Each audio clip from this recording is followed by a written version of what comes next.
Ben Carson did something unusual the other day. He threw a hard jab when a reporter asked him what differentiates him from Donald Trump. And I don't in any way deny my faith in God. And I think that probably is a big differentiator. Can you expand on that? You don't believe his faith is sincere when he's made comments about it? I haven't heard it. I haven't seen it. I mean, frankly, he makes Bush look like the Energizer Bunny. Who is he to question my faith when I am, he doesn't even know me. I've met him a few times, but I don't know Ben Carson. He was a doctor, perhaps an okay doctor, by the way. I spoke to the doctor earlier from St. Louis. Ben Carson, welcome. Thank you. After your dust-up with Donald Trump, and we're not going to relitigate it here, you told the Washington Post the media frequently want to goad people into wars, into gladiator fights. Are you saying that's what happened here? Because it was your words, of course, that were replayed again and again.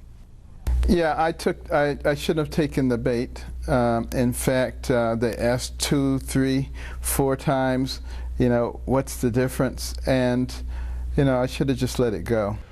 Just one follow-up on this. I mean, after you did question Donald Trump's faith, you talked to the Washington Post and you apologized, and you said if he took it as a personal attack, you were sorry. Most candidates try to avoid apologizing. Isn't a campaign about contrast?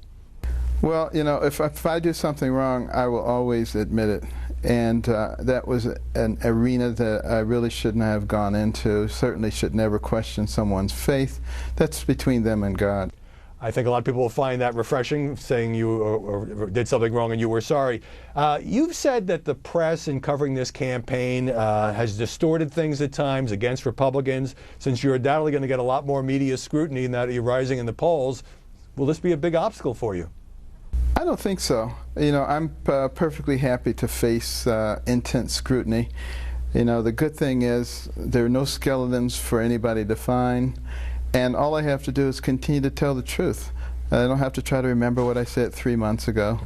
And it really takes a lot of the stress out of it. Telling the truth is certainly easier. Now, you were in Ferguson on Friday talking about race relations. You wrote in USA Today that the Democratic Party shouldn't tell black people they need government to feed and clothe and house them, and that the Republican Party has ignored black people for too long. So is the GOP part of the problem?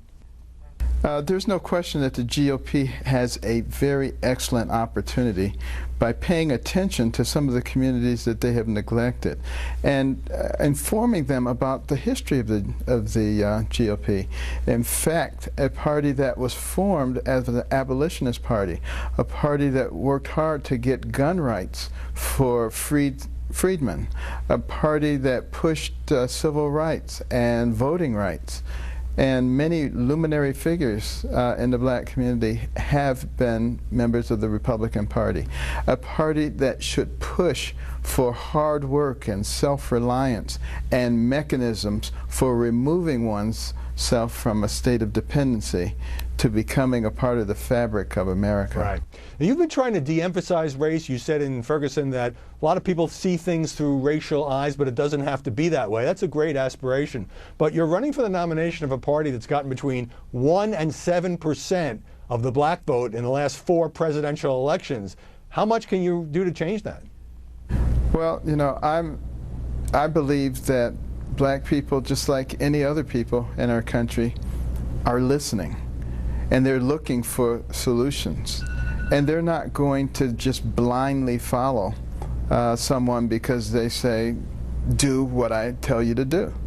So I believe that if we actually pay attention to them and we actually explain to them the mechanisms whereby we're going to get business and industry and academia and Wall Street and churches and community groups to invest in people, recognizing that for every person that we can keep from going down the wrong pathway, that's one more productive member of society who may discover a new energy source or a cure for cancer.